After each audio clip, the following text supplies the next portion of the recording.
Hola, no sé si decir buenos días o buenas tardes porque no sé en qué momento vais a estar viendo esto.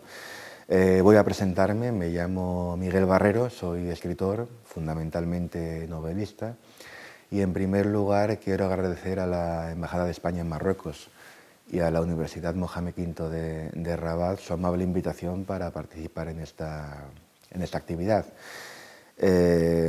También tengo que lamentar que esta actividad no sea estrictamente una actividad, ¿no?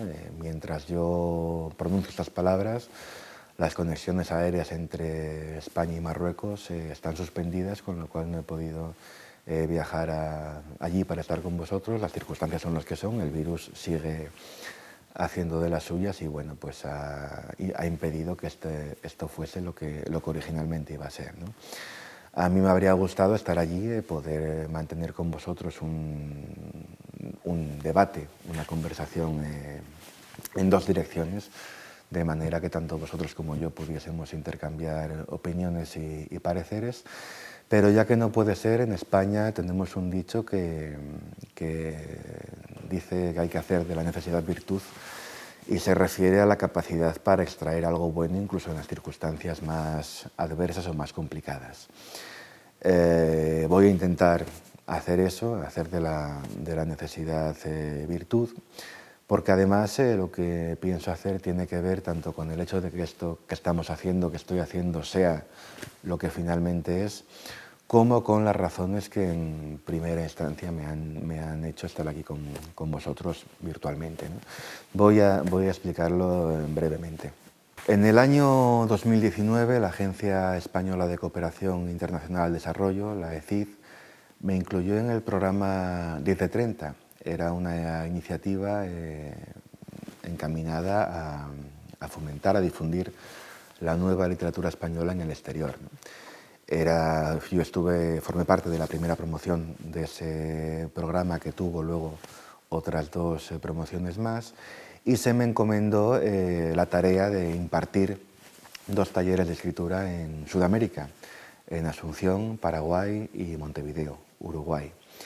El encargo me inquietó bastante porque, pese a que lleve 9 libros publicados, 8 de ellos novelas, yo no considero que sepa escribir realmente. De hecho, escribir es una cosa que cuanto más hago, más me cuesta, ¿no? Y por conversaciones que tengo con colegas, sé que es algo que nos sucede a la mayoría.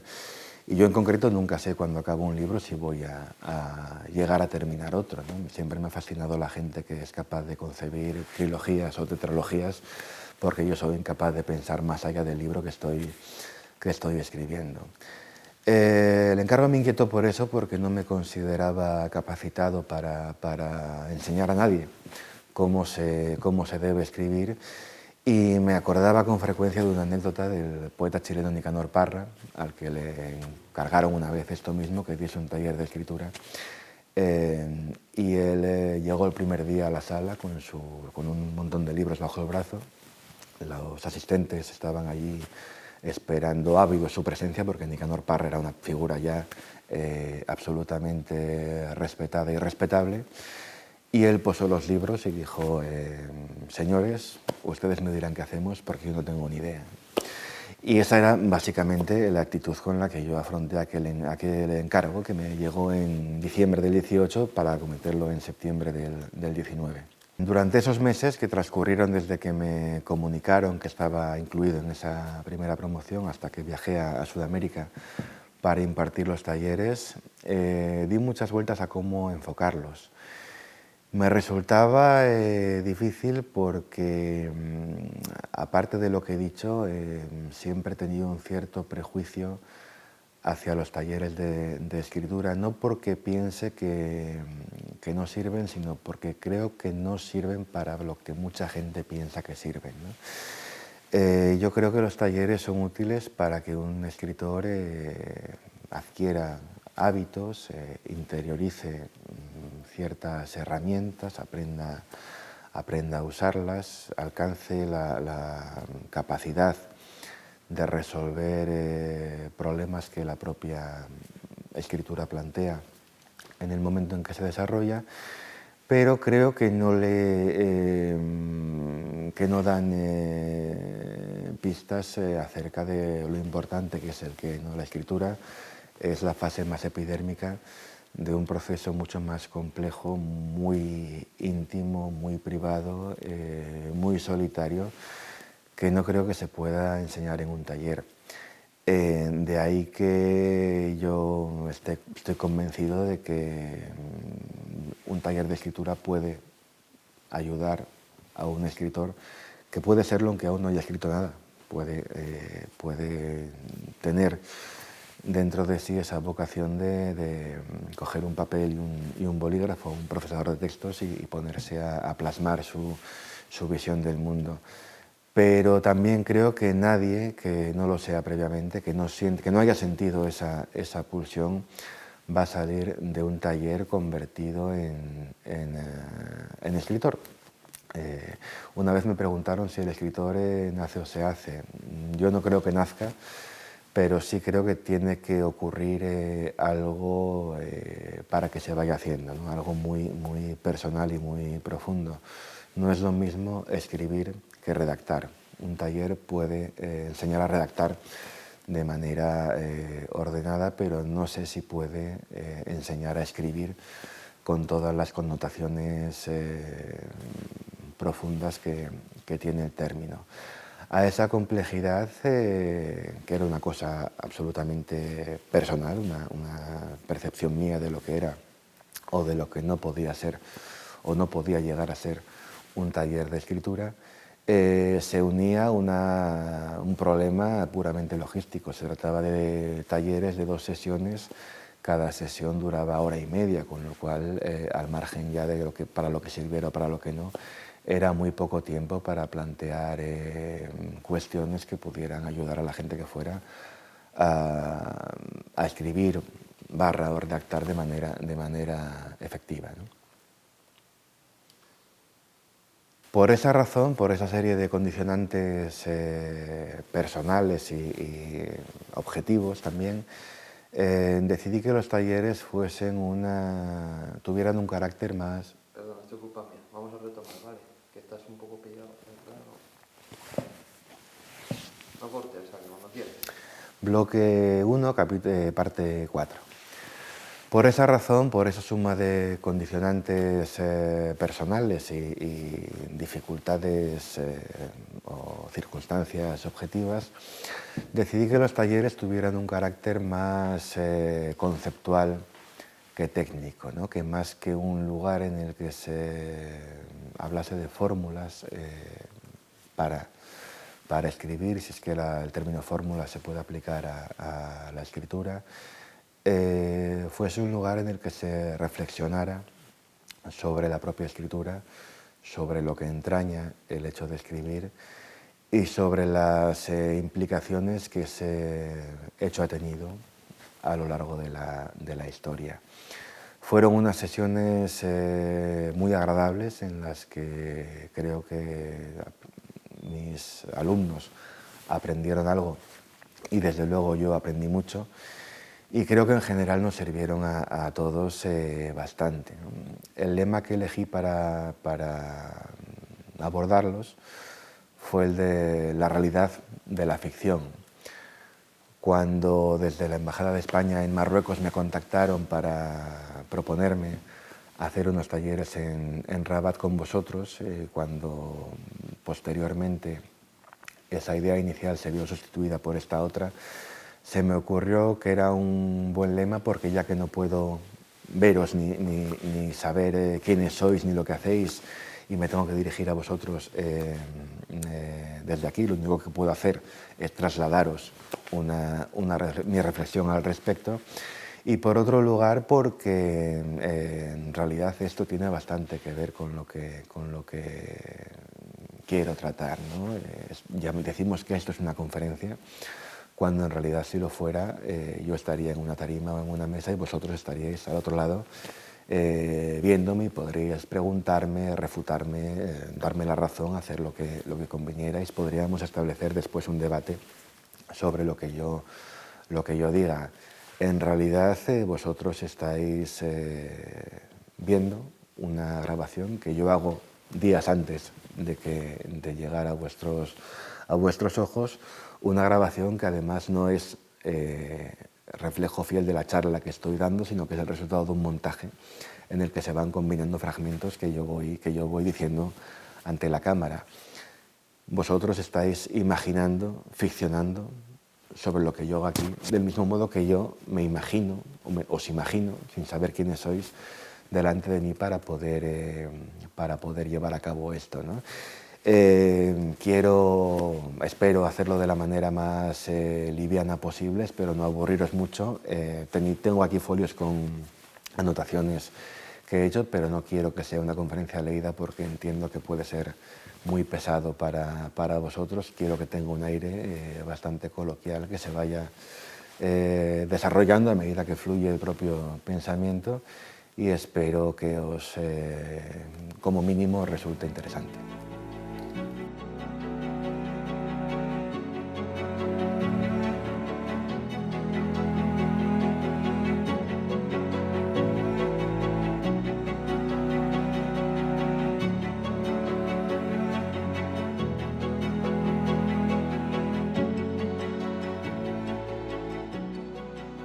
Hace tiempo, aproximadamente un par de años, publiqué un artículo en el que decía que lo ignoramos todo sobre el momento y el lugar en el que se produjo un hecho fundamental para la humanidad, para nuestra propia conciencia como especie.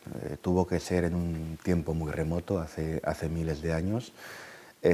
Tuvo que ser en el interior de alguna cueva, en un lugar que ignoramos por completo, pero que determinó nuestra andadura posterior. No sabemos cómo se produjo, no sabemos tampoco por qué, pero sí sabemos las consecuencias que trajo, y es una suerte porque de esas consecuencias se deriva que hoy tengamos algún amarre para poder indagar algo acerca de nuestra propia razón de ser. Me estoy refiriendo al momento en el que una persona, un hombre o una mujer, aplicó una punta sobre la pared de una cueva o aplicó en ella un dedo tras mojarlo en un ungüento y trazó un punto o una línea. En ese momento el ser humano estaba tomando conciencia de su capacidad para la abstracción, es decir, de reflejar mediante un signo arbitrario y carente por sí mismo de significado, es decir, algo que sí lo tenía para quien tuviera ciertas claves con las que interpretarlo, ¿no? Las pinturas rupestres se consideran antecedentes de las artes plásticas, pero en realidad también lo son de la escritura. Esas marcas, esas pinturas servían para dar indicaciones, para señalar ciertos lugares de las cuevas, para indicar que en ese lugar concreto tenía que tener lugar algo ahí y no en otro sitio. Y paulatinamente también servirían para contar de una manera muy rudimentaria, que sepamos, las primeras historias.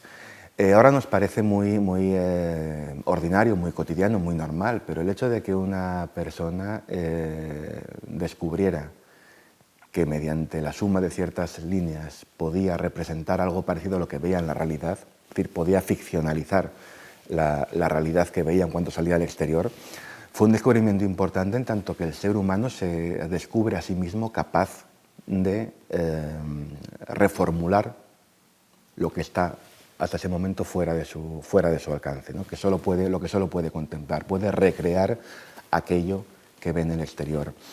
Eso permitió que de una manera muy embrionaria las personas comenzaran a contar historias que nacían por la necesidad de comprender aquello que no se comprendía. Pongámonos en el papel de un hombre o una mujer prehistóricos que ven que durante ciertos momentos hay en el cielo una bola amarilla que lo ilumina todo, que esa bola amarilla se va apagando poco a poco hasta desaparecer por completo, se hace de noche, llega el frío, la oscuridad, tienen que refugiarse para no quedar a la intemperie ni a merced de animales salvajes, peligros, etc. Todos esos fenómenos que hoy para nosotros son naturales, que sabemos por qué se producen, ellos lo ignoraban por completo. de tal manera que empezaron a urdir historias que les permitieran a ellos mismos entenderlas o darles una explicación, una cierta lógica que les hiciera sentirse menos solos. La ficción nace así como una manera de interpretar la realidad. Y esos mitos, esas leyendas que ellos conformaban para explicarse el mundo y que luego derivarían en relatos, digamos, homologados como los de las religiones, está el inicio de una tradición según la cual la ficción ha servido a los seres humanos para expresar, mostrar, divulgar, compartir su percepción del mundo.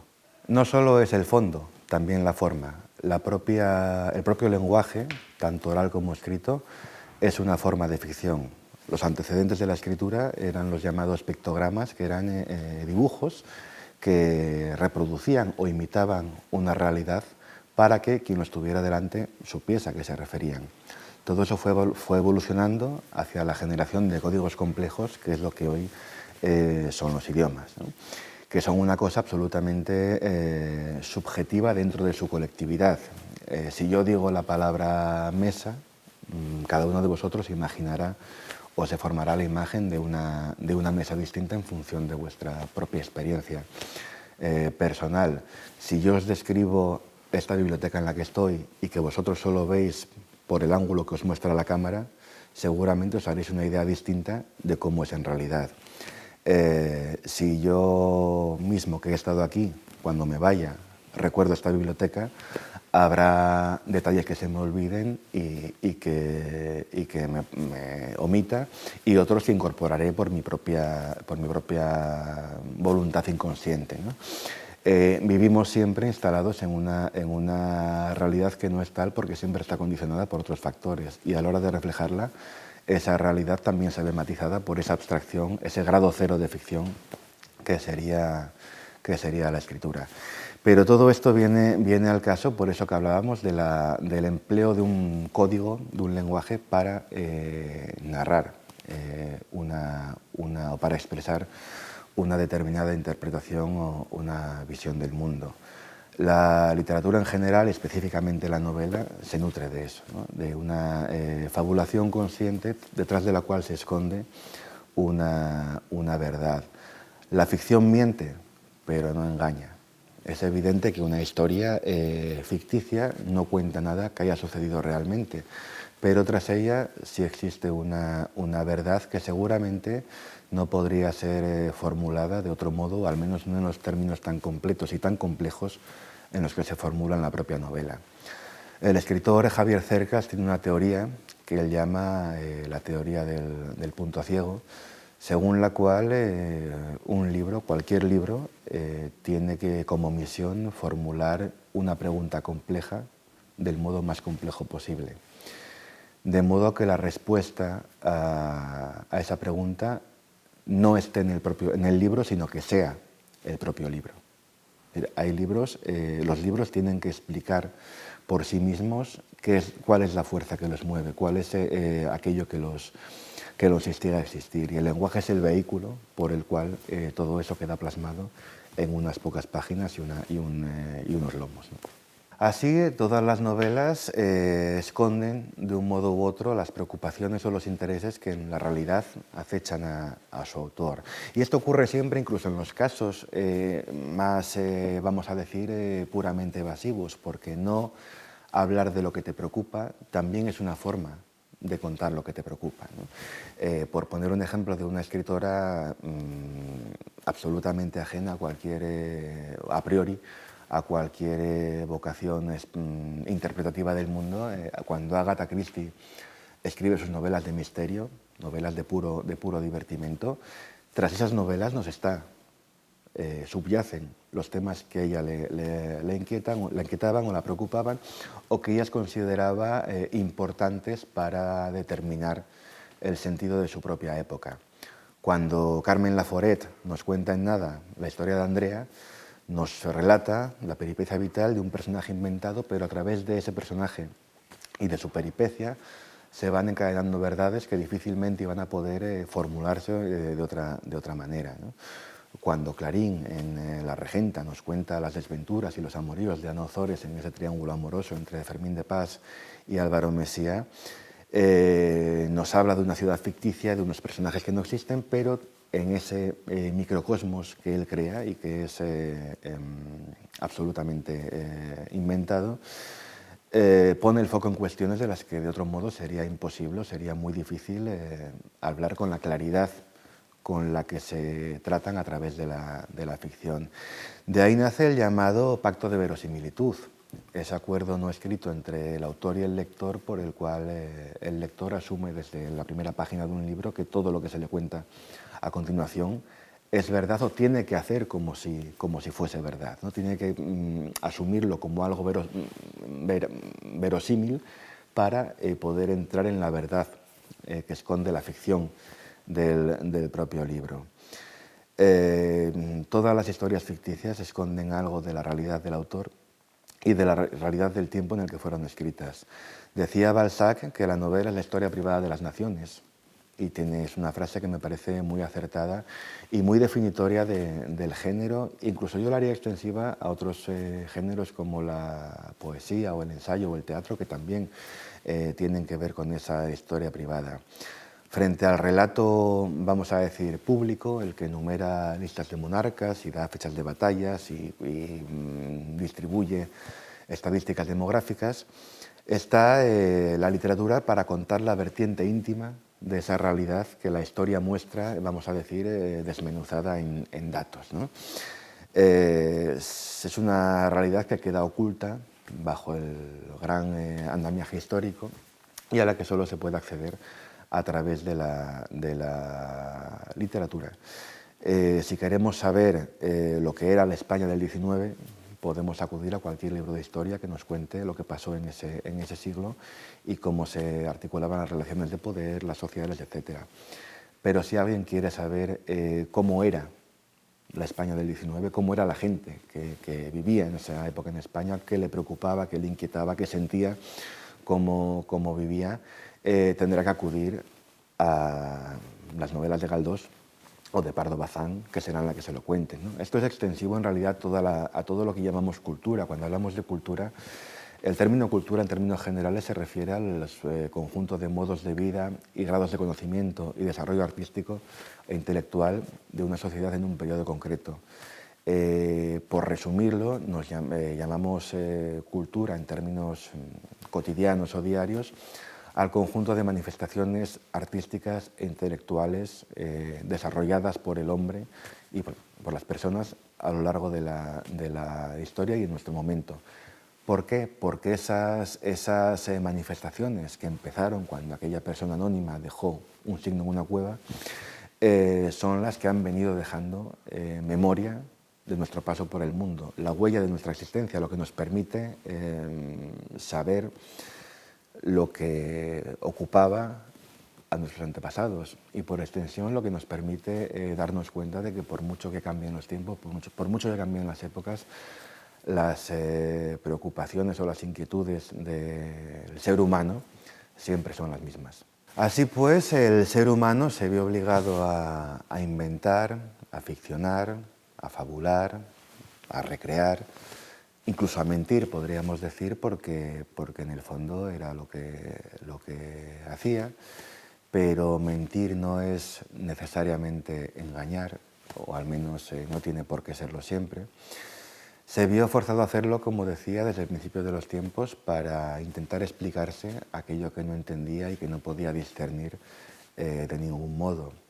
Yo siempre digo que quienes escribimos lo hacemos porque tenemos algún tipo de tara, lo digo medio en broma, que nos impide aceptar o comprender o interpretar la realidad tal cual se muestra. La realidad, en el fondo lo hacemos todo aunque no escribamos, ¿no? La realidad es una cosa muy caótica, muy deslavazada, compuesta de pequeñas partes que no siempre se casan entre ellas ni se relacionan como creemos que debieran.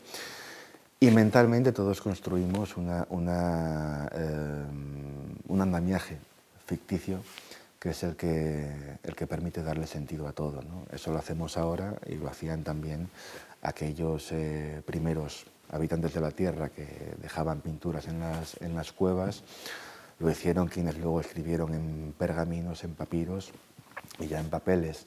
Y al hacerlo, la humanidad iba dejando constancia de su propio paso por el mundo, sus huellas inmateriales en la tierra, el eco de su propia andadura como especie, la historia privada de nuestra condición humana.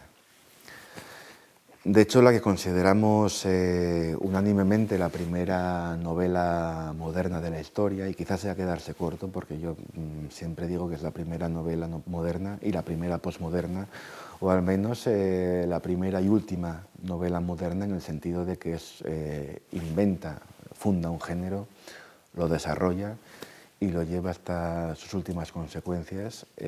Tiene esa consideración en buena medida por la manera en la que en sus páginas se abordan estas relaciones, esta ambivalencia, esta retroalimentación entre realidad y ficción. Por una parte, a través de sus propios personajes, y por otra parte, por la relación que el propio autor establece con aquello que está creando en el momento mismo en que lo está creando.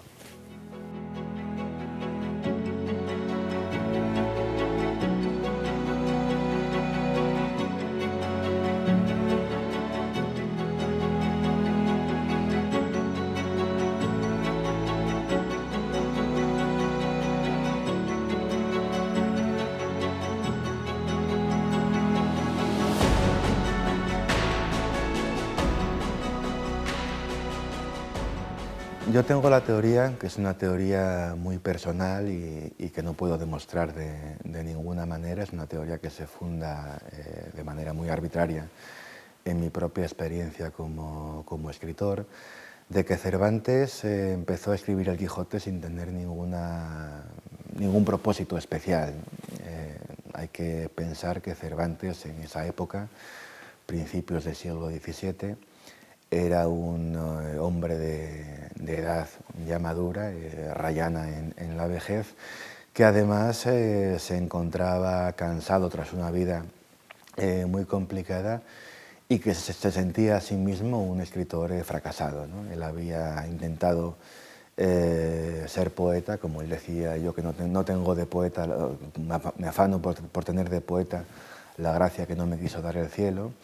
Tampoco había triunfado como dramaturgo, tenía además la competencia inmisericorde de Lope de Vega, que lo zahería y lo humillaba y se burlaba de él por sus fracasos. Y eso lo situaba en un sentimiento de desencanto, pero al mismo tiempo y de algún modo también tuvo que suponer una cierta liberación, un sentimiento totalmente desacomplejado a la hora de enfrentarse a la escritura, ¿no? a la página en blanco. La primera salida del Quijote, del Hidalgo, que no es la primera parte, el Quijote hace 3 salidas, 2 en la primera parte y 1 en la segunda parte de la novela. La primera salida, por su estructura y por su duración y por lo que en ella pasa, parece o da a entender que Cervantes pretendía escribir una más de sus novelas ejemplares, novelas que había empezado a escribir en los años anteriores, novelas cortas que importaban un modelo surgido en Italia y que eran narraciones ficticias con un propósito fundamentalmente moralizante, ¿no? Hay que recordar cómo empieza el Quijote, un hidalgo, una persona de bien venida menos, enloquece tras leer libros de caballería, se reviste a sí mismo como caballero andante y se va a desfacer en tuertos por los campos de la Mancha, ¿no? Es un empeño desnortado que inevitablemente conduce al fracaso y el caballero, el falso caballero, una vez comprobado que no es capaz de hacer aquello que se propone, regresa vencido a su aldea, desencantado con una realidad en la que ya no hay sitio para las ensoñaciones medievales. La idea no partía de la nada. Se ha debatido mucho sobre las fuentes del Quijote, sobre los motivos que inspiraron a Cervantes, ¿no? Están claros, al menos que yo recuerdo ahora mismo, tres. En primer lugar, sabemos que, como es lógico y innegable, hubo una inspiración directa en los libros de caballerías, las novelas de caballerías que habían estado muy de moda, seguían de moda y que Cervantes parodia, ¿no? Y en esa parodia radica la explicación del éxito inmediato que tuvo la novela. Pero también había una obra menos conocida que se llamaba El entremés de los romances, en el que un personaje enloquecía después de leer romances medievales hasta el punto de creerse él mismo uno de sus protagonistas. Y por último se tiene la medio certeza de que Cervantes se inspiró en personas que él había conocido en la realidad para forjar a partir de ellos los personajes del Quijote. Por lo cual, como se ve, esa relación entre lo real y lo inventado estaba ya en el punto de partida y es lo que vertebra esa primera salida de Don Quijote a los campos de la Mancha. La cuestión es que llega un momento en el que Cervantes decide continuar, ¿no? Una vez que el caballero vuelve derrotado a su aldea, decide que en vez de terminar ahí va a ir un poco más allá. Yo creo que es porque se divertía tanto, o se lo había pasado también escribiendo esa primera salida, que no quiso acabar con su personaje de una manera tan cruel, ¿no? Y quiso darle una oportunidad.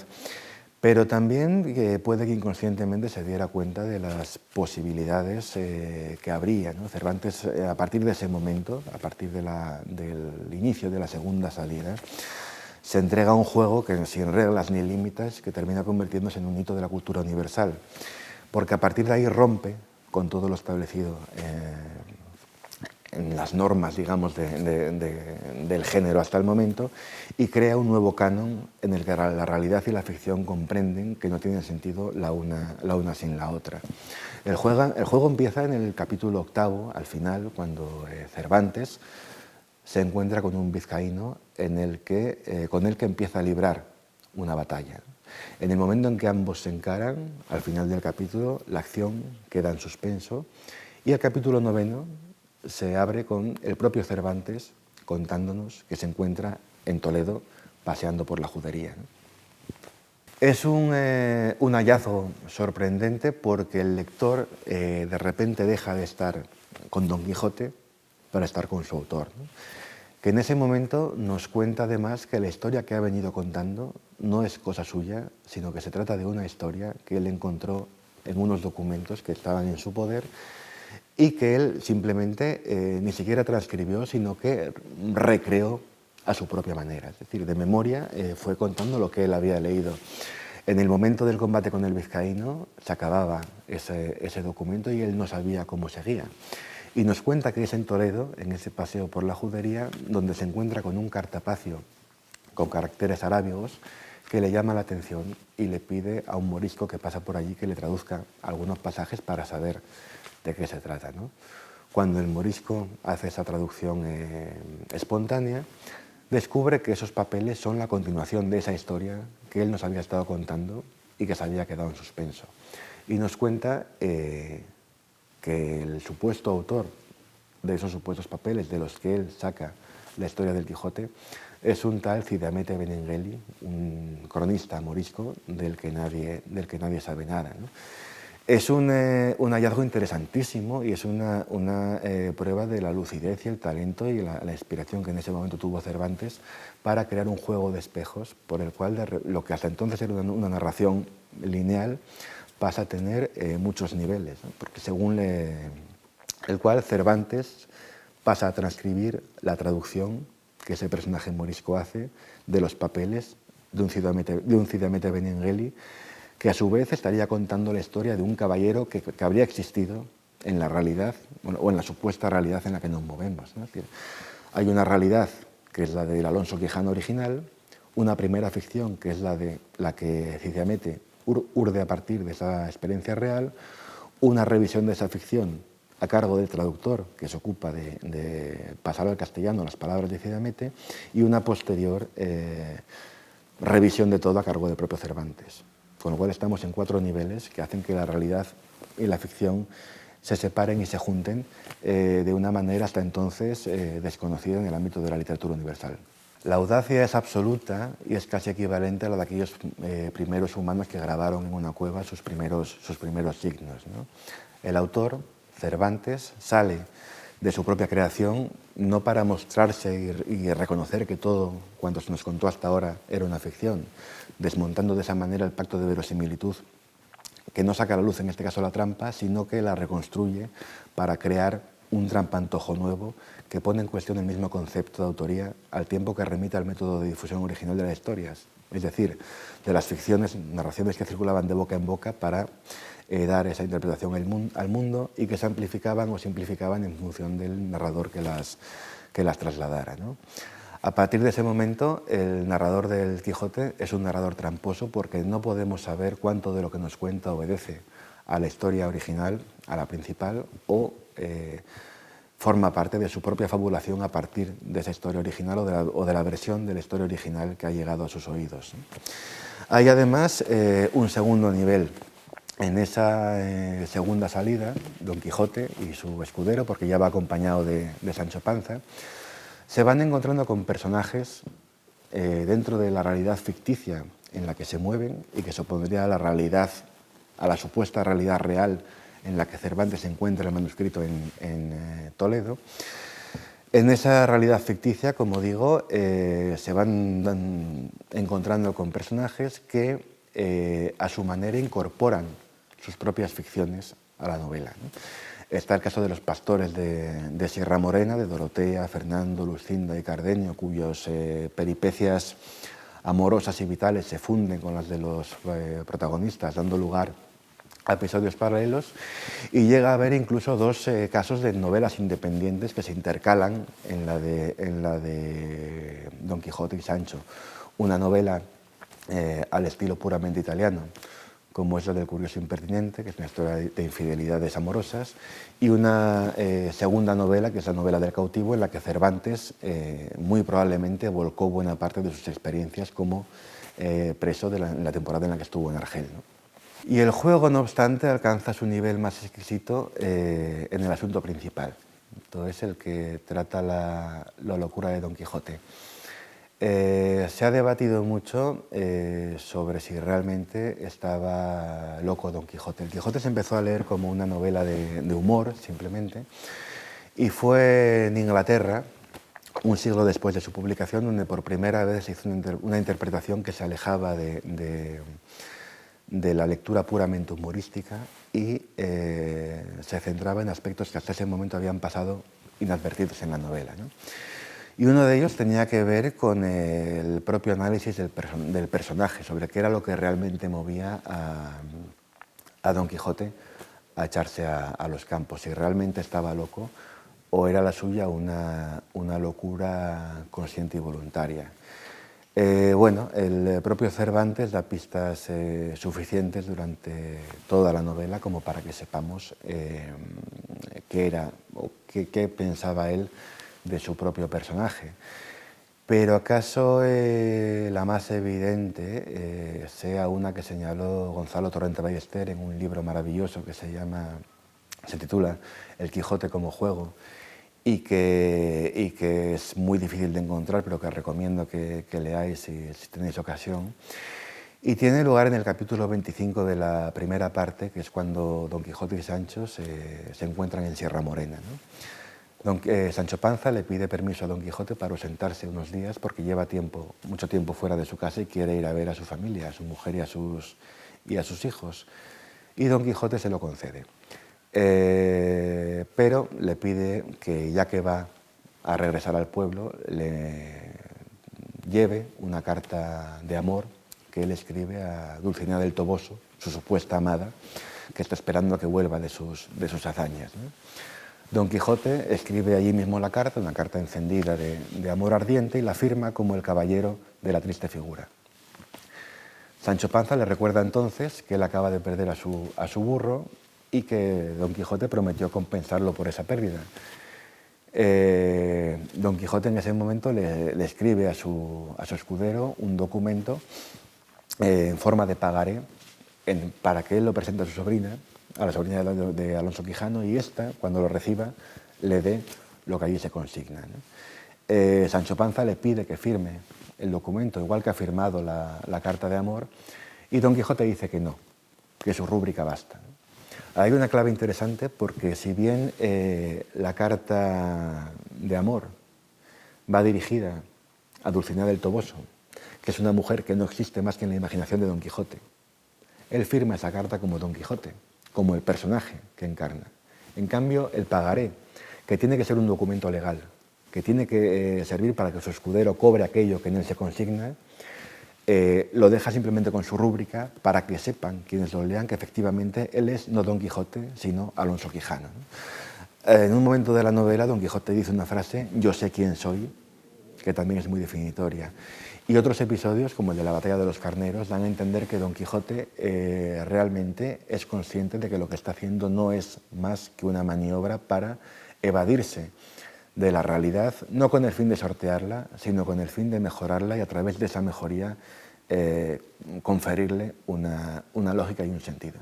Hemos hablado de la primera parte. Cuando se publica la primera parte, la novela triunfa de inmediato, conoce un éxito inverosímil, se convierte en un fenómeno popular para gozo de Cervantes, aunque nunca llegó a entender muy bien la razón de ese éxito, y para envidia de sus detractores, que eran muchos y eran aviesos, ¿no? Don Quijote se plantea dejar ahí la novela. Cuando termina la segunda salida vuelven a regresar, en esta ocasión caballero y escudero escaldados, a su aldea, pero entre medias ocurre algo. En 1614, el Quijote se publica en 1605, en el 14 sale a la luz una segunda parte del Quijote que no firma Cervantes, sino un tal Juan de Avellaneda, cuya identidad siempre ha estado nunca se ha llegado a averiguar. Y en ese momento Cervantes se enfada por esa usurpación de sus personajes y decide escribir una continuación a sus andanzas. En esa continuación es donde el Quijote alcanza su grado de obra maestra, porque en esa segunda parte los personajes vuelven a salir a los campos en esa tercera salida, justamente para desmentir al Quijote falso de Avellaneda en su novela, ¿no? Quiero decir, Don Quijote y Sancho son conscientes cuando empieza la segunda parte de que hay un tal Avellaneda que ha escrito una continuación falsa de sus aventuras, con lo cual ellos mismos se ponen a vivir otra verdadera que les dé sentido a ellos mismos como personajes, ¿no? De esa manera vuelve a jugar Cervantes con la realidad y la ficción, vuelve a jugar con esa ambivalencia entre uno y otro, convirtiendo lo que era otra ficción en una realidad de la cual sus personajes se evaden a través de una nueva ficción. Don Quijote es un loco voluntario, un hombre que no entiende la realidad en la que vive y huir de una ficción en la que se interna para modificar a través de esa ficción la realidad y hacerla, como he dicho, más comprensible. Por eso pienso que Don Quijote es, además de muchas más cosas, un símbolo muy acabado de lo que significa el oficio de escribir y una demostración de que el ser humano siempre va a necesitar crear, engendrar fabulaciones que satisfagan su curiosidad, que den un sentido, una razón de ser a su existencia y que acompañen sus temores. He estado hablando hasta ahora de cómo la ficción nace o se fundamenta en una necesidad, a lo mejor involuntaria o inconsciente, de explicar, de dar un sentido a la realidad. Pero quería hablar también de cómo la ficción no solo interpreta la realidad, sino que la construye en buena medida, y cómo la escritura es un agente inequívoco en ese proceso. Hace unos años, bastante, yo tuve una polémica con un antiguo amigo que era poeta. Bueno, la polémica la tuvo él, no yo. Él tenía entonces un blog, era la época en la que todavía escribíamos en blogs, y en un momento dado se puso a defender un concepto que yo nunca había oído hasta entonces, que era la poesía, lo que él llamaba poesía de no ficción, ¿no?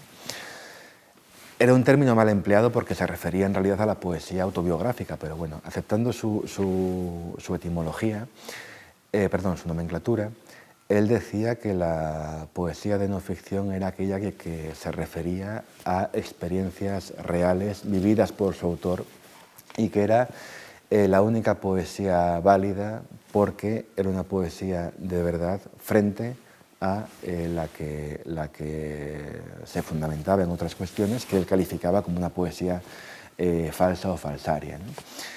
En un momento dado yo le hice ver que un poema en el que hablaba de una experiencia suya que yo conocía porque la había vivido con él, no solo no reflejaba exactamente lo que había ocurrido, sino que lo modificaba por completo. Él se enfadó conmigo, pero bueno, en ese ejemplo quedaba claro lo que yo quería manifestar, ¿no? Ninguna realidad puesta por escrito se escapa nunca a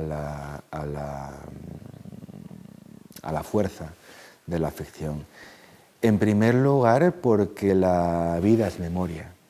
Somos lo que vivimos, pero lo que vivimos es lo que vamos recordando. Nuestra propia experiencia, nuestra forma de ser, el quiénes somos y lo que hacemos, se nutre de lo que hemos ido siendo durante nuestra peripecia vital. Y esa peripecia vital siempre aparece condicionada por una memoria que actúa muchas veces por su cuenta y sin que lo podamos evitar, ni siquiera advertir en muchos casos, ¿no? ¿Cuántas veces nos ha pasado que hablando con amigos de cosas que hemos vivido juntos, cada uno tiene un recuerdo diferente de lo que ocurrió? Cuando al cabo del tiempo recordéis esta charla, seguramente la recordéis de otra manera a como realmente ha sido, y yo también recordaré cosas que no han pasado, que pasan ahora mismo de un modo distinto a como yo pensaré que pasan, ¿no? La escritura es siempre hija de la memoria, aun en los casos más puramente ficticios. Y en esa relación de parentesco, evidentemente todo cuanto toca acaba modificado por ese doble filtro. Ocurre también con el periodismo. Yo soy periodista de formación y hay una frase muy recurrente y muy socorrida que dice que el periodismo tiene que ser objetivo. En cambio, todos sabemos o todos deberíamos saber que la objetividad no existe, no es un concepto. Es un concepto abstracto, pero no es una condición real porque ninguna cosa sucede del mismo modo para dos personas, nunca. Un periodista tiene que ser honesto, pero no puede ser objetivo por la sencilla razón de que él va a contar lo que ve o lo que percibe. Y lo que él ve o lo que percibe no tiene por qué ser lo mismo que vería o percibiría otra persona en el caso de encontrarse en su lugar. También ocurre con la historia. La historia nunca es inocente ni imparcial porque se escribe siempre desde un lado, ¿no? La historia no es más que una recreación del pasado mediante las claves que quien la pergeña tiene en su poder y ahí juegan un papel sus convicciones personales, sus ideas, su propia experiencia vital. Cuando leemos las crónicas medievales que hablan de la reconquista de Al-Ándalus, no tiene nada que ver con las musulmanas, porque cada una cuenta la historia según le conviene y según ella la vive, ¿no? Cuando leemos las crónicas del descubrimiento, de la colonización del continente americano, observamos siempre la visión de quien la escribe. El relato en primera persona de quien desde una parte u otra vive ese momento histórico y en función de cada relato se modifica la percepción de la realidad. Cuando alguien cuenta su vida, no cuenta su vida de manera absolutamente objetiva, sino que cuenta lo que él recuerda o lo que él cree o lo que él quiere que se crea que fue su vida, ¿no? De la misma manera que cuando alguien cuenta la vida de otro, la cuenta incorporando a ese relato de una vida ajena sus propios pareceres, sus propios condicionantes derivados de quién ha sido, ¿no? La escritura es siempre una trampa porque siempre implica poner de nuestra parte donde tiene que estar y donde no tiene que estar. De la misma manera que la lectura opera en igual sentido. Cuando leemos un libro no leemos solo lo que un autor ha puesto en un papel, también reflejamos en esas palabras nuestra propia experiencia previa, tanto vital como lectora. Esto no significa que la historia o el periodismo mientan, no lo hacen por sistema y no deberían hacerlo, aunque a veces sí incurran en ese pecado. Lo que significa es que un relato siempre va a llevar incorporado algo que pertenece a quien relata y no a lo que se relata. Es decir, el sujeto siempre va a estar presente en el objeto. Esta evidencia no es algo que se haya asumido siempre, no es una cosa que se tuviera en cuenta, y en literatura ha venido experimentando un auge en los últimos tiempos por una razón fundamentalmente. Durante muchos siglos la novela tuvo la hegemonía de la ficción, ¿no? Todo lo que se aparecía publicado con el epígrafe de novela se daba por hecho que se correspondía con una historia ficticia urdida por alguien. En los últimos tiempos, en el último siglo y pico, desde que irrumpió el cine y con él nuevos lenguajes y nuevos formatos audiovisuales, la narrativa de ficción ha encontrado otros canales al margen de lo que era al margen de la literatura. Todos tenemos en mente series de plataformas o películas que han marcado época de la misma manera que antes la marcaban determinadas novelas, ¿no? Eso ha generado que la narrativa en España, pero no solo en España, también en más lugares, se haya ido reconduciendo hacia eso que se conoce como autoficción o narrativas del yo. Es cierto que no es un fenómeno tan nuevo, ¿no? Si uno piensa en la propia historia de la literatura española, el propio arcipreste de Hita en el siglo XIV jugaba con la autoficción al presentarse a sí mismo en el libro de Buen Amor como un clérigo canalla que alternaba con mujeres y que se disfrazaba de seductor para hablar de los peligros del loco amor, porque él lo conocía bien, con lo cual nos prevenía a los lectores de su uso y abuso.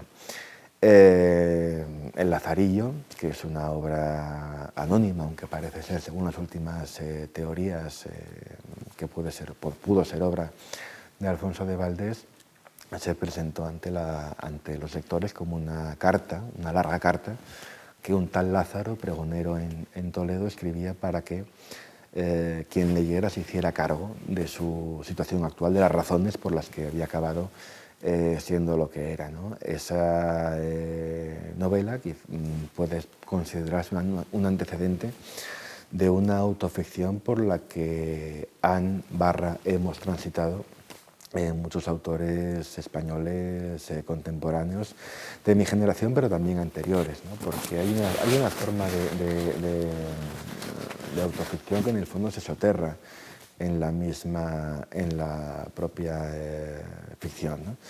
Hace unos meses, mantuve un encuentro con Antonio Muñoz Molina y con Elvira Lindo que me resultó muy interesante porque, digamos que los dos, de una manera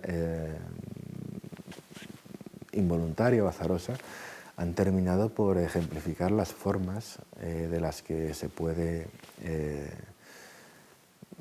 abordar la realidad desde la ficción o la ficción desde la realidad, ¿no? En sus primeros libros, o desde sus primeros libros, Antonio Muñoz Molina venía empleando su memoria su propia memoria de infancia y de juventud para forjar un mundo ficticio en el cual ocurrían cosas que no le habían ocurrido a él, pero que tenían sentido dentro de su propia experiencia vital. Por su parte, Elvira Lindo empezó con novelas absolutamente alejadas de su biografía, que poco a poco han ido aproximándose hasta el punto de que su último libro es una especie de memoria personal de su padre, ¿no? Curiosamente, ambos se han encontrado a medida que una pasaba de la ficción pura al yo, otro pasaba de su memoria como instrumento, como herramienta a partir de la cual forjar una ficción, hacia una literatura mucho más confesional en la que la ficción aparentemente no juega ningún papel tampoco, y se han encontrado desde extremos opuestos en un mismo punto, ¿no? Yo mismo como escritor he experimentado ese proceso.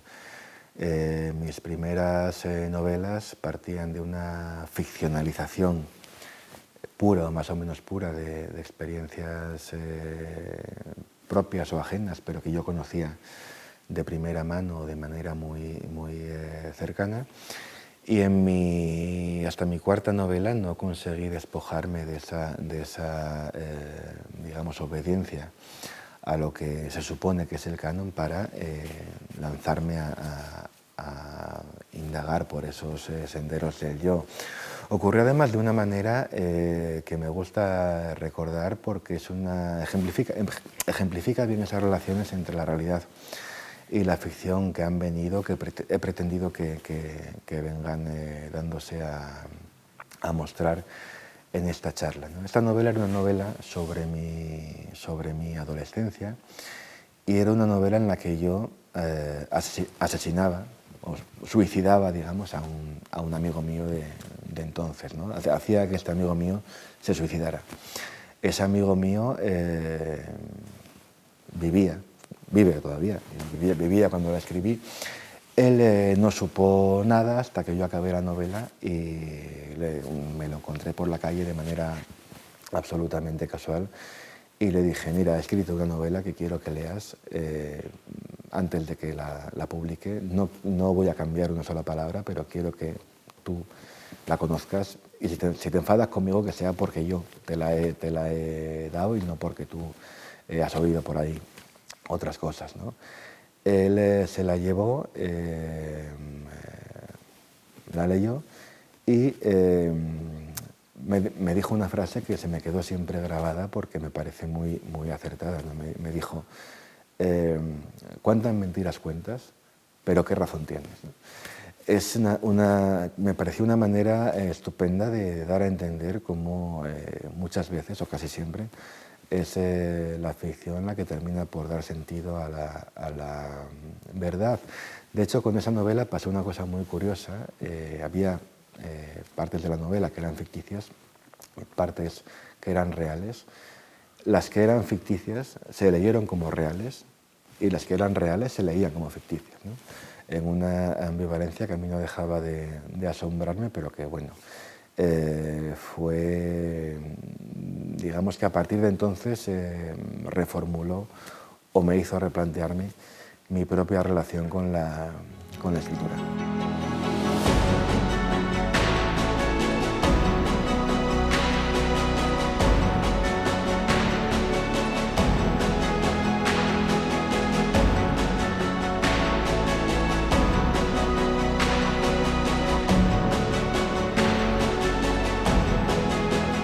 No tengo más que añadir a bote pronto, o sí lo tendría, pero bueno, tampoco quiero aburriros con circunloquios y con meandros. Como he dicho al principio, me habría gustado mucho que esta conversación no fuera solo esto, sino que pudiera generar un debate, una conversación que pudiéramos entre todos reforzar o desmentir estas teorías que he venido apuntando ante vosotros, pero las circunstancias mandan y es una pena que no pueda ser así. No obstante, espero que en algún momento tengamos ocasión de vernos cara a cara, con pocos metros de distancia, y hablar en persona. Espero que no os haya aburrido demasiado, que seáis comprensivos con mis despistes o mis idas y venidas. Tened en cuenta que esto, que para vosotros son unos minutos, aquí han sido 3 horas de grabación prácticamente ininterrumpida, con lo cual también el cansancio hace un poco de mella.